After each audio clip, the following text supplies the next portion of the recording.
Good evening, everybody. It's called the Business to Business Network Show. If you're just turning on your radio, my name is Rux Perry. I am the host and creator of the show.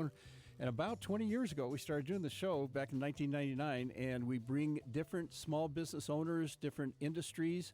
We talk a lot about real estate because real estate is the industry of Maricopa County. And our guests are, let's start with Danny. Give us your last name, introduce yourself. Danny Jaramillo, the CEO of Right Away Lending. Alex. Alexander Pruitt, owner of Living Arizona Real Estate Group. Excellent. And Jason Predovich, First Integrity Title. Excellent. Now let's start, first of all, tell us a little bit about what you're seeing in the industry. Let's talk real estate a little bit. Yeah, definitely. On the real estate side, we're seeing, we're in an interesting influx, I think. And I think you guys will probably think the same thing as me. What I mean by that is we are seeing finally some stabilization between sales activity. So if you're out there and you're a buyer and a seller, over the last year, it's kind of felt a little bit all over the place. Some homes will sell with multiple offers and some homes will sit for 3 or 4 months. But we're finally at the point where buyers have gotten off the fence, activity is picking up, and this is, as of today, about 3 weeks ago, we can see a big increase in activity. So what that means is if you're a seller, it's going to start to get a little bit easier to sell your home. If you're a buyer, it's going to start to get a little bit more competitive. So we finally hit that kind of influx where we should see sales activity start to pick up. So that's kind of a quick cliff notes on what it feels like to be out there in the day-to-day world. So if you've been a buyer sitting on the fence, you better get off the fence first. Yeah, no, actually, thank you for bringing that up. Definitely, you should get off the fence, right? Because you've had time. You've had time to go out, do your due diligence, figure out your budget, get with the lender. Now's the time to act because with everything going on with Trump's recent announcements, we know rate cuts are coming. This is kind of like your last final hurrah before it gets really stressful to buy a house. Absolutely. And talk about lending. Tell us about what's happening out there in that market. Yeah, just to piggyback off what he was saying on the lending side, I think that we're seeing that a little bit because the rates have trickled down slightly, with the pressure that Trump has been putting on the feds, the recent firing of the FA director as well. I think that that's starting to slowly see, we're actually seeing a refi boom as well. And people are getting off that fence because they're starting to see that competitiveness and, the bidding wars and things like that. They were really tough for people having to overbid on these houses. And so they can refinance later. People are starting to see the benefit of that, and that we're not just saying that as a sales tactic or anything of that nature. It's actually something that they're starting to see that come into effect. And let's pull this in as far as the escrows. Are you seeing a pickup over there? What are you seeing? And you see a lot of statistics. Tell us a little bit about your background, what you see, and what you do. So with title and escrow, we're the ones that kind of support these two on both sides. So either the buyer or seller with the contracts and the lending that has the qualification on that buyer or seller. Or typically, I'm assuming the buyer that's going to get the loan, right? Yeah. So we see all that. But August, we just closed out August. That was probably our largest month in the last 3 years. Wow, that's good. Refis were almost double. Wow. So we're starting to see it come in. Excellent. Okay, so now let's bounce back as far as when you first pull a buyer in, kind of walk through what you do, ask some of the questions, tell us some of the issues and people need to be focusing on before they talk to you. Yeah, I think the first thing we do is we ask them, what's got you thinking about possibly buying a house in the first place, right? I think a lot of us like to jump to say, great, exciting, let's go to the lender, let's get you pre-qualified. We kind of pump the brakes. First, we do what's called a buyer discovery session, right? And we say, why do you want to buy a house in the first place? And then the next thing is we say, has anybody taken the time to show you what it looks and feels like to buy in 2025? Because it's very different when Uncle Jerry bought a house 20 years ago who's giving you advice, right? So we sit down, kind of get to the nuts and bolts of why they want to buy. Then we break down and create a personal game plan that says it's 2025, life is different. Here's how you win in today's market. So we put together an actual game plan. If I was doing one for you right here, you'd be able to take a piece of paper from Zoom or real life and you'd say, this is your personal plan. It shows you what you're looking for, what you want to buy, your timeline, how to get a lower interest rate, even how to buy a house off market. And we create that. That's kind of our process. And what that does is it gets to know people on a deeper level. If I ask you, why do you really want to buy a house? You're going to uncover things, right? And then we go to all the other stuff. Of course, we get them to a rock star lender, and then we go from there. And that's kind of our onboarding process. There's a lot more that we can get into, but that's what it looks and feels like. And usually the buyer's left with a real clear game plan, and they know exactly what it takes to buy a house. Because let's face it, it's confusing, right? Yeah, and then the lender, tell us what you do when you start educating about financing. I start just like what he was saying. You want to ask a few of those open-ended questions to kind of get a feel for what the borrower, maybe their background is. Because debt to income, I would say, is one of the biggest challenges in today's market. And explain that. Debt to income is basically where you're taking that gross monthly income versus the housing expenses and their overall debt, credit cards, vehicles, student loans, which, let's Big face it, deal. that's one of the biggest deals. You have people with $100,000, $200,000 in student loans. That could be another $500 to $1,000 a month that gets added, to that ratio. So when we find that you're seeing people come off the fence is because when rates have gone down a little bit, let's say those payments are now $200, $300, $400 less per month. You're starting to see those people say, okay, well, that's my car payment that was keeping me from buying that house. Now I actually can save that. Now I'm ready to start, feeling more comfortable to And move also, forward. you can find sometimes people have credit issues that they didn't even know they had. Correct.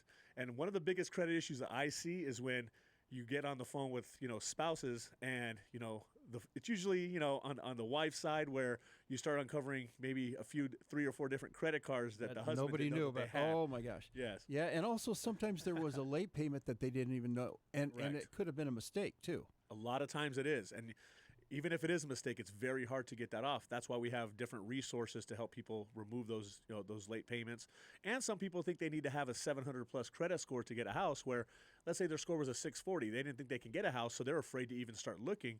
That's where we can actually pull that credit, and we usually do a soft credit pull so they don't have an inquiry on their credit. And then we let them know, hey, look, even though your score is a 620 or a 640, we can still get you into that loan, typically an FHA loan, and get you, with rates being lower. Right now, 2 months, 3 months ago, somebody with a 640 credit score might have a lower interest rate than somebody 3 months ago with a 700 credit score. Interesting. Yeah. And Jason, when it comes to doing the title search, a lot of people don't know this. On the buyer and the seller side, there's a general index where you look for any outstanding judgments. Correct. And tell us a little bit about the research you guys do. So basically, when the contract comes to us, we just do our due diligence to protect each party. So we want to make sure there's no issues with that property for the buyer or the seller. Liens, surprise judgments, things out there. IRS liens pop up. Mechanical liens are big right now. Yeah, that may not even have shown up on the credit report. Correct.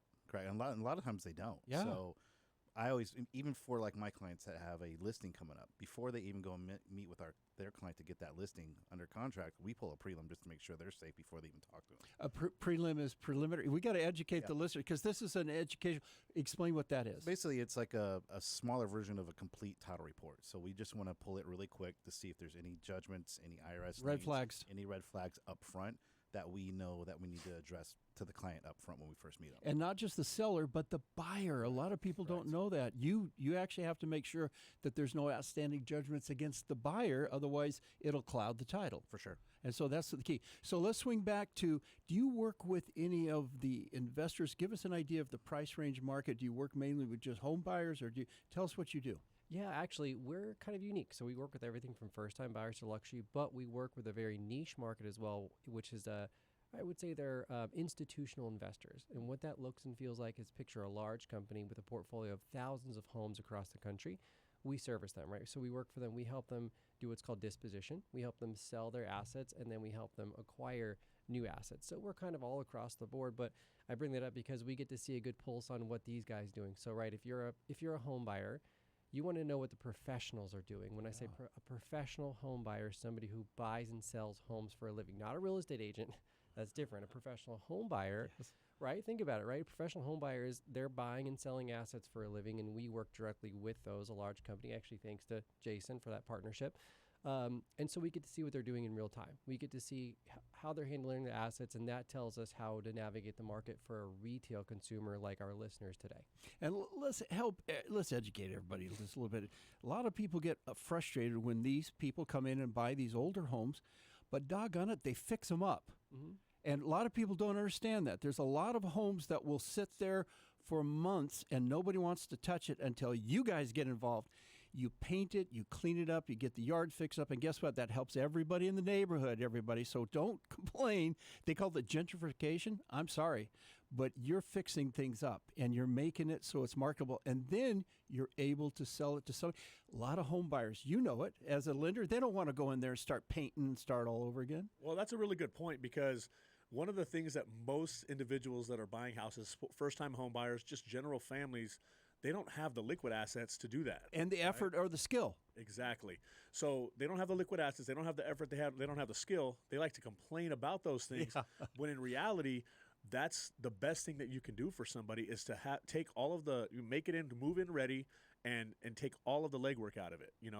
The money in their pocket, they might have $5,000 in their bank account. They need that for emergency funds. You don't want to have to go do that to make your house look pretty, keep up with the Joneses, any of that.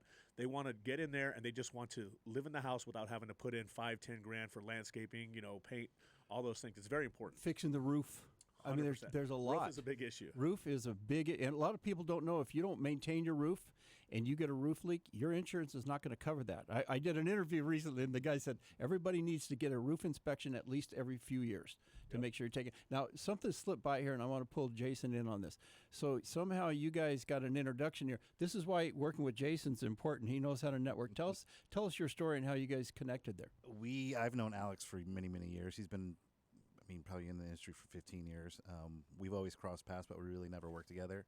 I had a big event here a couple years ago, and I brought him in as a guest speaker, and he just wowed the crowd, and I was like, he's a true professional. And, being a national title company, we have a lot of connections. Plus, I've been in business forever, so I have a lot of connections. And it just came into fact where we do a lot of institutional business, and they were looking for a local representation. And Alex was the first person I thought of, and, he did such a great job, and now they're having him take over a couple other states, too. So, and what was your subject when you did this forum? What were you talking about?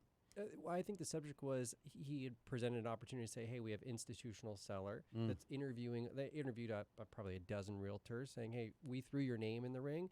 Maybe they'll call you. That's how it was. He said, hey, we did our best. We teed you up. If they call you, great. They're going to be interviewing a bunch of realtors, and we did secure that account. Now we're expanding to other states across the country with them, which is pretty exciting. You can tell everybody listening, this is a team you want to play ball with. Give us a phone number. We always get the phone number twice. How do they reach you? They can call me on my cell phone if they'd like. Oh, wow. Text, too. Yeah, they call text 520-237-8411. We serve all of Maricopa County. One more time. 520-237-8411. Danny Jaramillo, it's at 602-465-2800. That's 602-465-2800, and we are nationwide. And if you want to get a guy that knows how to network, Jason, how do they reach you? 602-410-3541. One more time. 602-410-3541. Everybody, we're going to upload this information to YouTube. You can go to azluxurytour.com. Find us on YouTube. You're going to find this video. You're going to find their contact information in the information section of the YouTube. Hey, has anybody ever gone to YouTube, saw a great YouTube, and there's no contact information there? So we're going to make sure we connect you guys. You guys have been great. This has been a great interview portion. We got to do a break here. I can hear the music coming up.